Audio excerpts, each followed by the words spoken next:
Raggiungere la meta storica dell'autonomia al di là delle diverse sensibilità politiche, accorato e preciso l'invito che il presidente della Regione Veneto ha rivolto oggi ai neoeletti parlamentari veneti di Camera e Senato.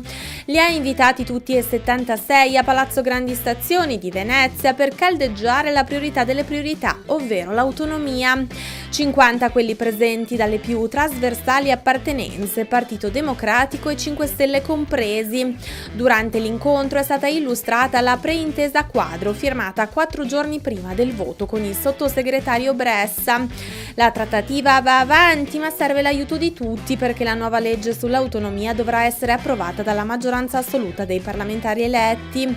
E proprio questo Zaia ha chiesto ai rappresentanti veneti di far sentire la voce del territorio a Roma, dove si scriverà il futuro di quell'autonomia chiesta lo scorso 22 ottobre. Io penso che i parlamentari vadano in Parlamento a rappresentare prima il popolo veneto e poi i loro partiti.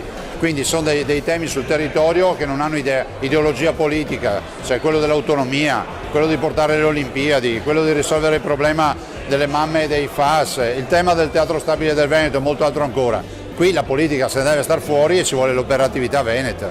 L'accordo preliminare attribuisce alla Regione le voci della politica del lavoro, dell'istruzione, della tutela della salute, della salvaguardia dell'ambiente e dell'ecosistema. Ma Zaia precisa che il Veneto continuerà a chiedere la competenza diretta su 23 materie come previsto nei 66 articoli della legge statale approvata dal Consiglio regionale del Veneto lo scorso novembre.